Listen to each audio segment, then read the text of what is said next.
In Mark chapter 8, verse 29, it's one of the passages that you will be reading coming up this week. Jesus asks this crucial question. He says, "Who do you say that I am? Who do you say that I am?" It's not an exaggeration to say that answering that question correctly and embracing that truth deeply is the most important thing that any human being can ever do. Did you hear that? Let me say that again. When Jesus asked the question, "Who do you say that I am?" it's not an exaggeration to say that answering that question correctly and then embracing that truth deeply is the most important thing any human being can do. But think with me about how Mark has already begun to answer that question in the opening chapters of his gospel. Think about what you were reading last week, those who were reading with us last week. His gospel starts with the beginning of Jesus' public ministry. Mark chapter 1, the beginning of Jesus' public ministry in Northern Ireland, in the region called Galilee. We read that not only had Jesus been attracting crowds to him, but right from the get-go, Jesus was calling certain people to follow him. Remember reading about that? These men, 12 of these men, were eventually in chapter 3 appointed as apostles, right? Those who were sent, those duly authorized as representatives of the one sending them. These men have been following Jesus for a little while now, haven't they? How long, we don't quite know, but we know that they've already experienced quite a bit. We know that from the first 5 chapters of the gospel. They've seen him heal the sick. They've seen him drive out evil spirits. They've seen him confront the bigwigs, the religious leaders of the day. They've heard him preach and teach. They've even received special instruction in private about his teaching, about his parables.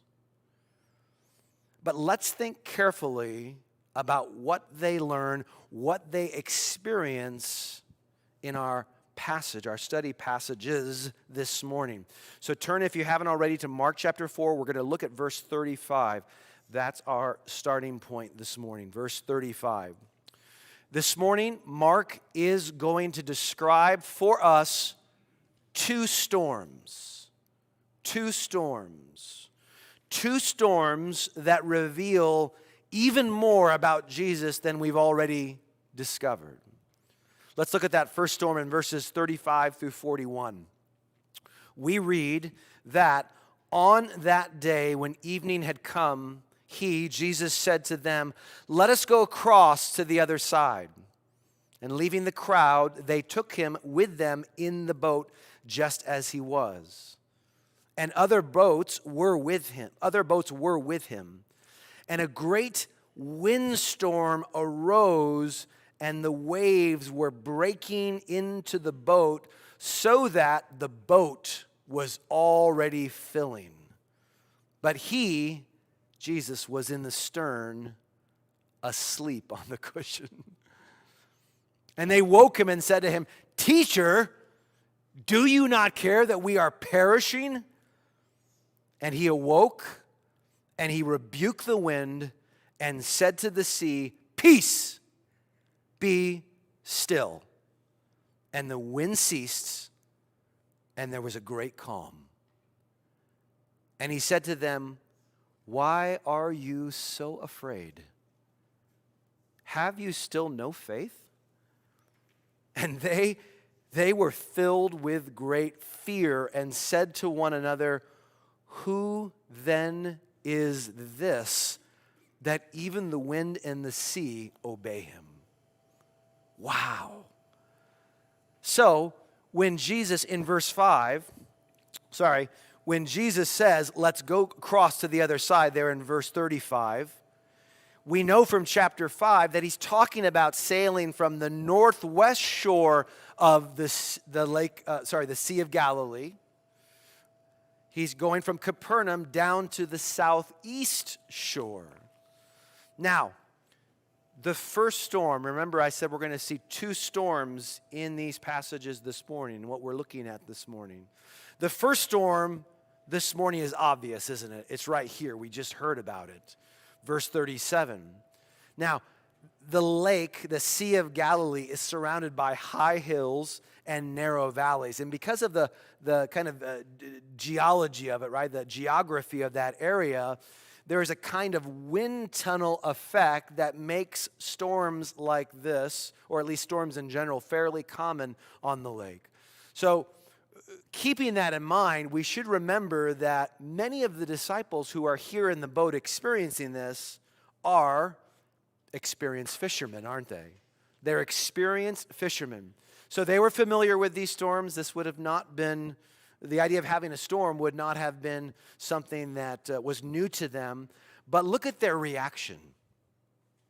Did you hear?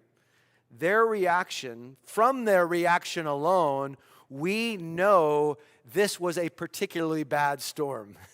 These seasoned fishermen are not just writing this out like, it's all good, we're going to get through this okay. Oh, back in 17, wow, we went through something way worse than this. No, these guys are scared. They're terrified. We could tell from reading. So we know this was a very bad storm. So bad that we read at the end of verse 37 that water was already starting to fill the boat. You can imagine the waves crashing into the boat. So these tough, experienced fishermen were afraid that they were going to die. Can you imagine just the chaos? Just try to picture the scene for a moment. Can you imagine the chaos? Not only do you have the waves crashing and the wind howling, maybe the thunder cracking, lightning cracking, the thunder rumbling above you, but you've got these guys yelling, trying to bail water out of the boat, trying to bring down the sail, just trying to hold on for dear life. And where is Jesus in the midst of all this chaos? He's sleeping. Good job, Jesus. He's sleeping. He's sleeping. In the back of the boat, he's asleep. Now, he had been teaching all day, so he was probably exhausted, so he went back there and crashed out. So what were his disciples thinking once they see what's going on? Verse 38, they woke him and said to him, "Teacher, don't you care that we're perishing? How can you be sleeping at a time like this? We're dying." Very dramatic. But what do we see here? Of course, we know Jesus does care, doesn't he? What does he do as soon as he gets up? He takes action. Does he start by helping to bail water out of the boat? No. Does he give them a pep talk on nautical safety and emergency procedures? No, he does not do that. He simply speaks, "Peace, be still," and all creation responds. Immediately, the wind stops and the water calms. Now, even if a storm passes, this stuff doesn't happen immediately like that. If you've ever been anywhere near water or on the ocean when there's a storm, no, this is something stunning that, of course, these men had never seen. Now, if you thought these guys were afraid in the midst of the storm, just look at them in verse 41. Upon seeing this incredible display of power, something they had never seen before, this display of authority from Jesus, we read that they were filled with great fear. They don't know what to make of this. Even though they had been with Jesus now for long enough to see many, many miracles take place, this takes the cake. Something different has happened here. They are simply awestruck, aren't they? The foundations of everything they thought they knew, the control they thought they possessed, their grasp on the world, all of this has in a moment been pulled out from under them. But according to Jesus' question there in verse 40, this power should not come as a surprise to them.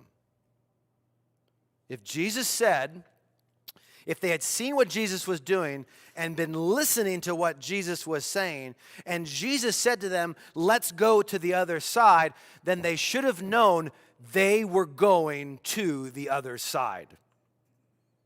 That should not have been in doubt. They were going to the other side with Jesus in the boat.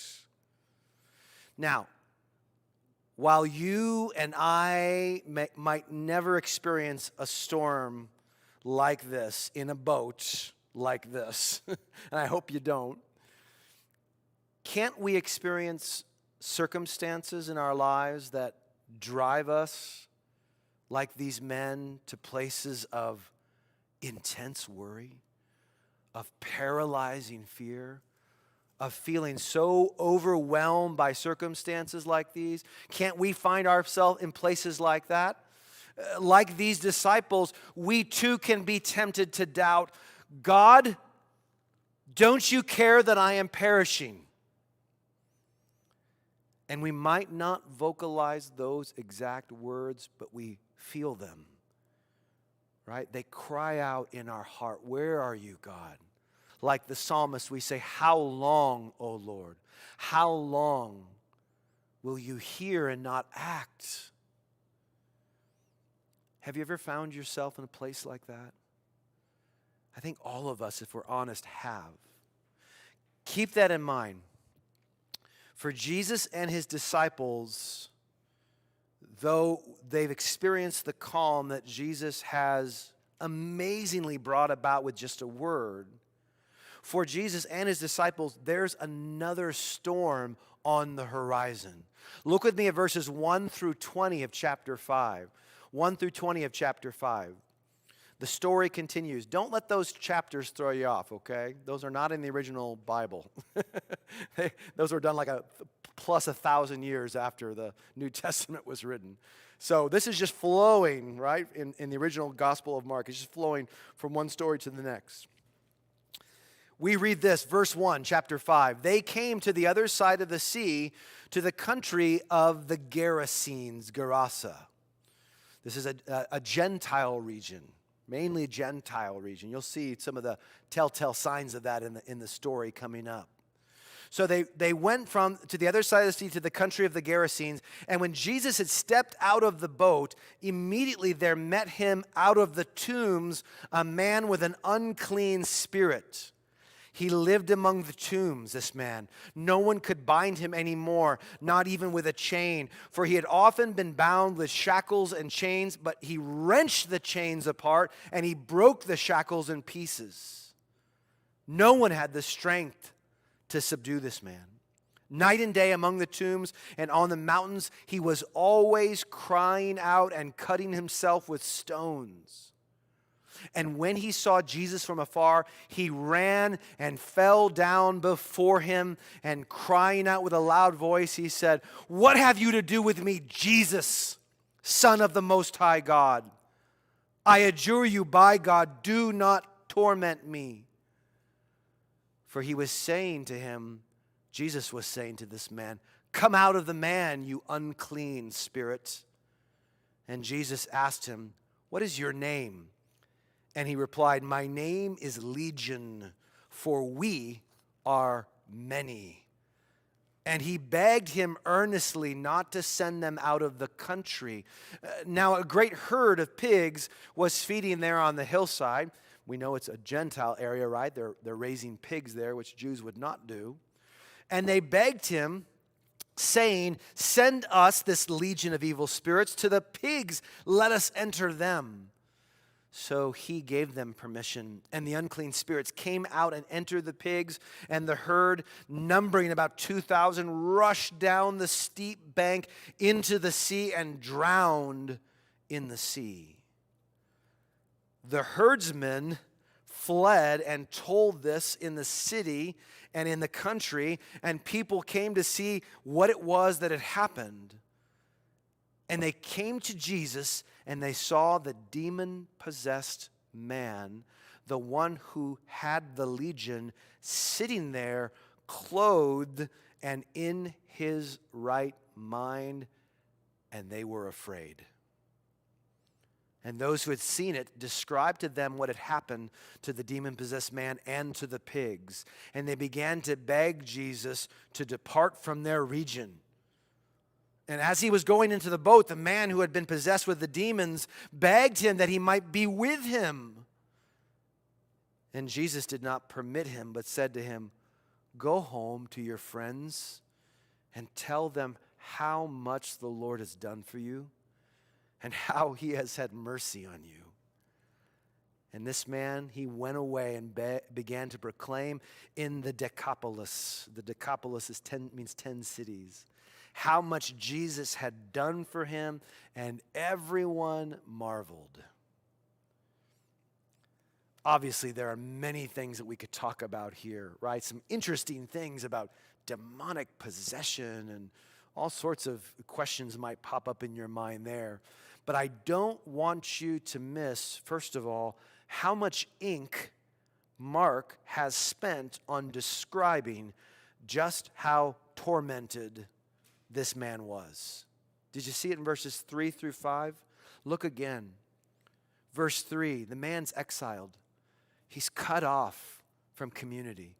He's cut off from others. Verse 4, when people do come, what are they doing? They're trying to shackle him. They're trying to bind him. They're trying to chain him up. Verse 5, he was always crying out and cutting himself with stones.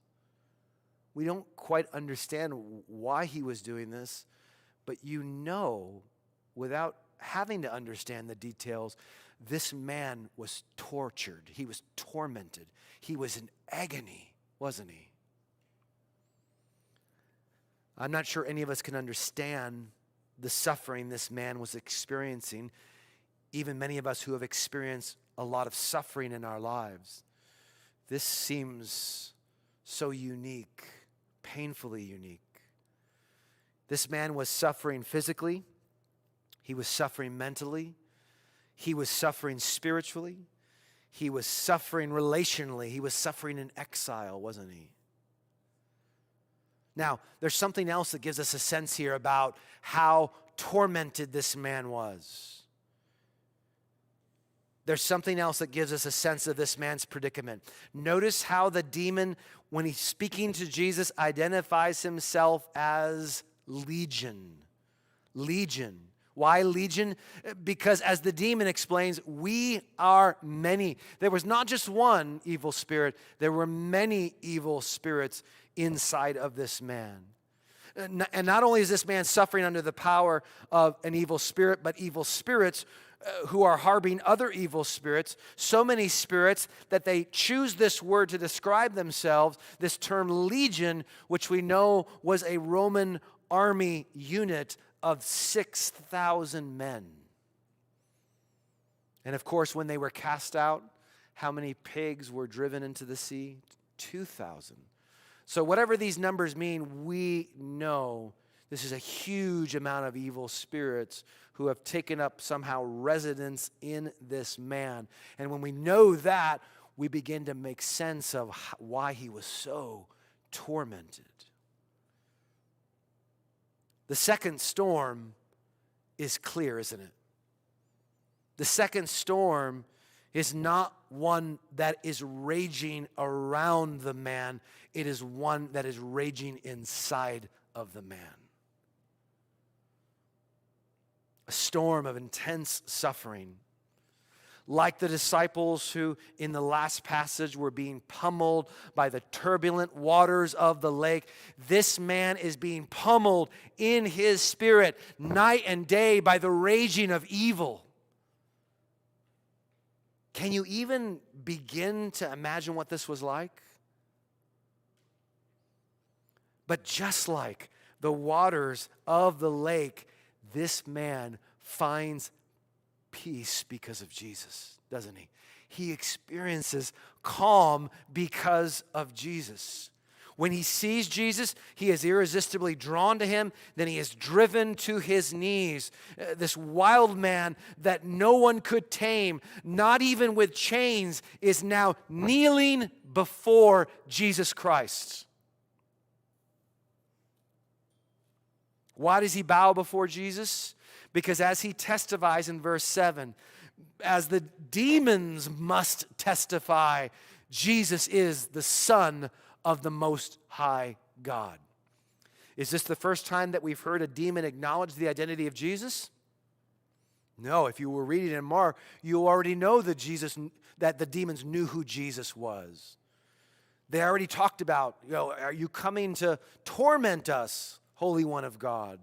I think that's Mark chapter 1. But we see amazingly, even this legion of evil spirits, even this storm is no match for Jesus. The man is wonderfully liberated. And when the locals show up, notice their reaction. They see this man who was possessed, a man who was certainly well known and well feared in the area. They see him sitting calmly next to Jesus, dressed. I'm guessing the disciples had stuff with them, a change of garments or whatever. They gave this man what he needed. These people come, they see him, and they react exactly the same way as the disciples did when Jesus calmed the storm. They are afraid. They are afraid. They're not afraid because they're afraid of the man like they once were. No, they are afraid because of what the man has become. You see, this exorcism has shaken the foundations of everything they thought they knew, the control they thought they possessed, their grasp on the world. All of this has, in a moment, been pulled out from under them. Now, as we think about these two stories, as we think about these two storms this morning, I suspect oftentimes our first reaction is to conclude that Mark's point, that God's point is to comfort me, to comfort you, to comfort us with this truth that Jesus is the storm breaker. That he is the storm breaker, that Jesus Christ can break the grip of, the power of, the challenges, the trials, the suffering that we experience on the inside and the circumstances that can shake us from the outside. Is that the main point? I don't think so. I don't think so. We are right to go there. We are right to go to that place. But I do not think that is Mark's first intention. I think Mark's intention, first of all, is not first reassurance, but revelation. Not reassurance, but revelation. Or to use fancier words, he's not first concerned with the therapeutic, but the theophanic. Ooh, wow, that's a $25 word, isn't it? Right? Not the therapeutic, but the theophanic. What does that weird word mean? Theophanic or theophonic? Well, a theophany is what? A theophany, take a look. A theophany is an appearance of God to men. God appearing. You can probably think of stories from the Old Testament where God appeared to, like, Abraham, for example. That's called a theophany. If we believe it's a revelation of God the Son in the Old Testament, we call it a Christophany, right? Same idea. Theophany, Christophany. So this is not therapeutic. It is first theophanic. It's first a theophany. Mark is driving us to ask, as we read this passage, these passages, he is driving us to ask, along with the disciples in chapter 4, verse 41, who then is this? Who then is this that even the wind and sea obey him? That is the first matter. That's what needs to be decided. That's what needs to be sorted out. Before we begin to think about ourselves, we have to ask, who is this? Mark is driving us to the confession made by interestingly, an evil spirit in our passage this morning. He's driving us to the same confession that Jesus is, chapter 5, verse 7, the Son of the Most High God. Who alone has authority over both nature and the forces of evil? God. And only God. Who is Jesus? He is God in human flesh. If there is any hope to be found here this morning, if you came looking for hope this morning, if there is any hope to be found here this morning, it will be founded on the unshakable reality of Jesus' deity. You see, we don't begin with the confession that Jesus is powerful enough to help us. We begin with the confession that Jesus is powerful. Full stop. This book is not first about us. It is first about God. It reveals Him to us. We're the ones who have a way of making everything about us. But Mark wants us to see. He wants us to understand. He wants us to recognize. He reveals with such power that this is no ordinary man. This is no ordinary man. So Mark is trying to show us this morning that before calm can be brought to our fears, to the fear that we experience from our storms, the way that these circumstances outside of us that shake us, the struggle on the inside that torments us, all of these things, he wants us to see that before we can find that calm and experience that peace in light of our fears and our storms, we must first experience another kind of fear. It is that fear the disciples experienced after they had been rescued and the waters were still. It was that fear the townspeople had in spite of the demoniac's sanity, in spite of his newfound position clothed at the feet of Jesus. It is a fear that comes when we stand in the presence of a holy God. Human beings, mortal, standing before the eternal God, creature before creator. Does fearing God mean being scared of God? It can. It can. For the sinner who faces only judgment, how could it not mean that? For the one who's not assured that his sins are covered, how could it not mean that? But it can also mean an unsettling awe as creature stands before Creator, being overwhelmed by the majesty of God, being overwhelmed by the grace of God, by the power of God, the awe that we experience when we realize that we are not so big, that we are not so smart, that we are not so righteous, that we are not so powerful, that we are not in control. That is awe in light of the greatness of God. Which of us would not be in that position if we were the ones in the boat, chapter 4? If we had witnessed this exorcism in chapter 5. It would shake us, and that would be a good thing, brothers and sisters, friends. That would be a good thing. Has God given you eyes of faith this morning? Eyes to see the greatness of Jesus, His power, His authority. It's not common, unfortunately, in the church. If you were to visit churches this morning where they would be talking to you about Jesus and wanting you to fear Jesus, Love would be out there being in the mix, being talked about, right? Celebrated, praised, and all wonderful things that we want to emphasize here as well. But where has the fear gone?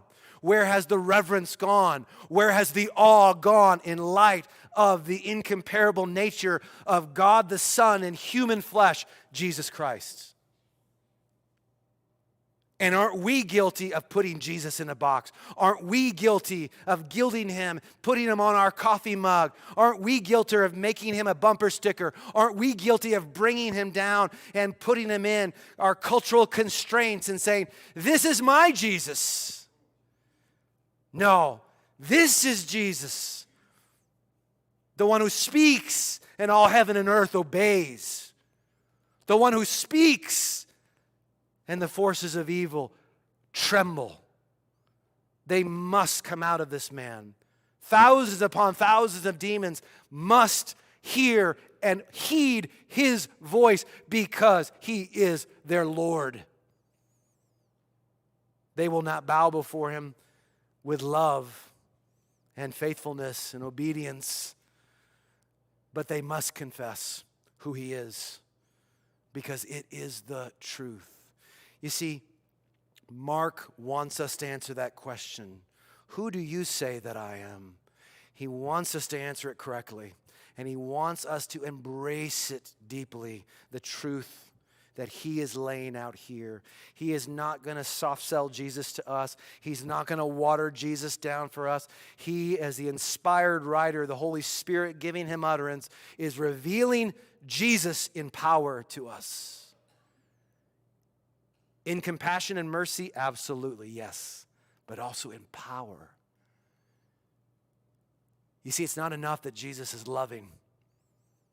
It's not enough that Jesus is a good guy, a bro you want to hang out with on the weekend, right? It's not enough. That's not good enough. Jesus has to be powerful enough to bring that love, to bring that mercy, to bring that compassion, to bring forgiveness of sins, not only to you and your life, but to everyone who calls upon his name, every race and tribe and tongue and language around the world. You see, he can be loving and compassionate, but if he doesn't have the power to back that up for all of us, and not only the sins that you committed last week, but for every sin covered, atoned by his blood, past, present, and future, then he's not a Lord worth following. He's not the one that you should claim to obey. That's not Jesus. This is Jesus. Has God given you eyes of faith to see him? His greatness, his power, his authority, and that includes the greatness of his mercy and grace. If you have those eyes this morning, then cry out to him. You see, there's the jump to us. Then cry out to him in light of who he is, in light of your storms. Cry out to him like those disciples in the boat. Come kneel before him like this man. Come experience like the disciples and this man the peace he loves to give. Peace for you, no matter what you're going through. Peace. And when you do that, I want to encourage you to consider two more ideas, encouragements we find right here in this passage. First of all, take a look there. Remember that before Jesus breaks the storm, he permits the storm. Remember that before Jesus breaks the storm, he permits the storm. When he laid his head down in that stern, did he know what was coming? Absolutely he did, right? Did it unsettle him enough to keep him awake? Not at all. He slept, safe in the hands of his Father. He slept as God the Son in human flesh. He knew what was coming. He knew what his disciples would go through. He knew the revelation that he had in store for them and the way he was going to use that in their lives. He knew the kind of man that he would encounter when he stepped off of that boat in Gerasa. He had an appointment, a divine appointment with that man, and he was going to keep that appointment. No storm was going to stop him from getting there to that man so that man could experience liberation, redemption. I mention these things to you as a reminder that, number one, God is in control. Number two, that his timing is not always our timing. And number three, that we should expect storms on the journey. Don't think the Christian life, and I know there's lots out there saying it, do not think the Christian life is all triumphs and roses, right? To walk in victory in Jesus, to walk as a conqueror in Jesus, does not mean that you don't experience the battles. And they can be brutal. They can beat you down. But even in those great defeats, God is at work to raise you up, to grow you, to teach you, to direct you. He is at work because the storms are part of his plan. As Peter would say in his first letter, 1 Peter chapter 4, do not be surprised by the fiery ordeal that comes upon you. He's like, why are you surprised? If it's one thing that Jesus always said and Paul said after him, and we apostles are saying to you, through many tribulations we must enter the kingdom of God. Par for the course.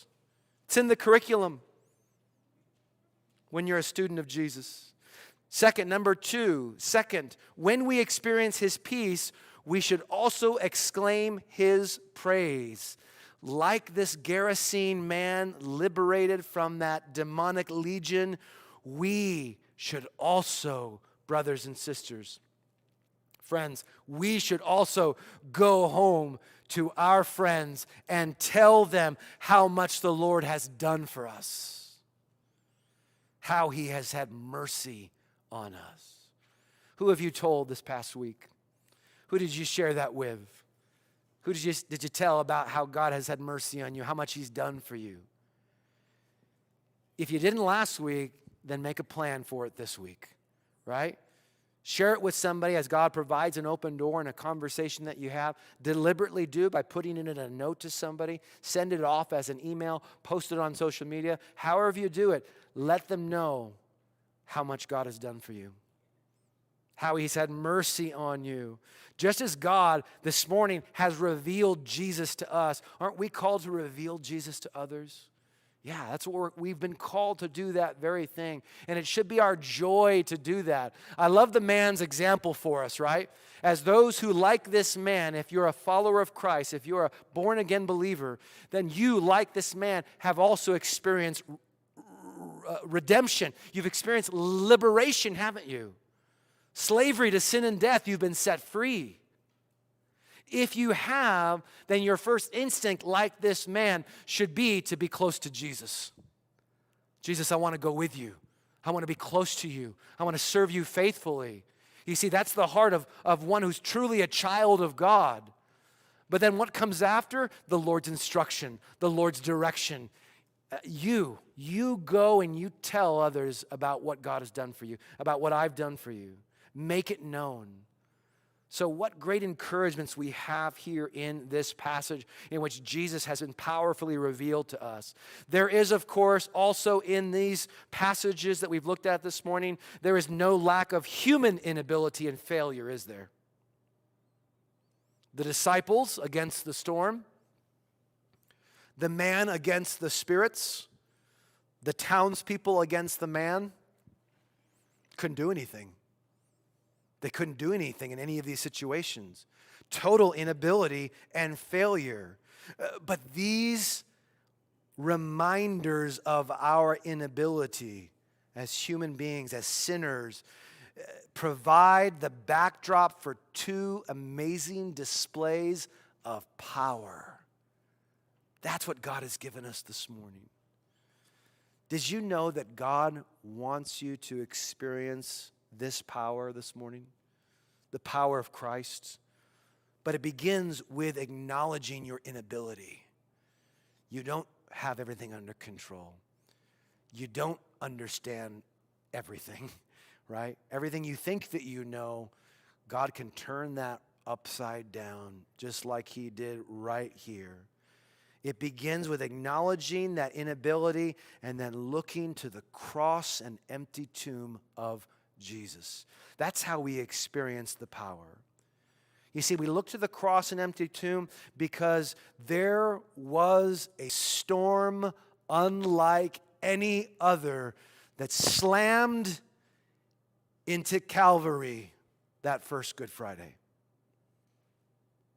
There was a storm unlike any other that pummeled Jesus, and he was overcome by the waves of death, and he sunk down, down, down for you,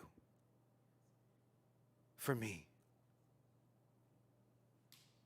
But just as we see in chapter 5, there was triumph over the darkness, right? There was triumph by the light of the world over the darkness. Christ's power overcame the powers of darkness, and he rose again, triumphing over both sin and death. What power! What good news we have here. The question is, have we received it? This good news. You see, the Christian faith is distinct from every other faith and philosophy that's ever been on this earth. Why? Because every other faith and philosophy on this earth is always about what you can do, what you need to do to be right with God, to experience spiritual tranquility, enlightenment, whatever it is. The Christian faith is distinct because it's simply a message. It's a message that's proclaimed. And the question, all the question that we ask, the only question that we ask from the outset is, do you believe this? What will you do with the message? You see, it's not about what you've done or can do. It's about what Jesus has done. And the responsibility of every believer, of every church throughout history has been to make this message known. That's it. Now, do we live in light of the message after that? Absolutely. We live with great love and gratitude to God. But the work is done. I'm not earning anything from God. You're not earning anything from God.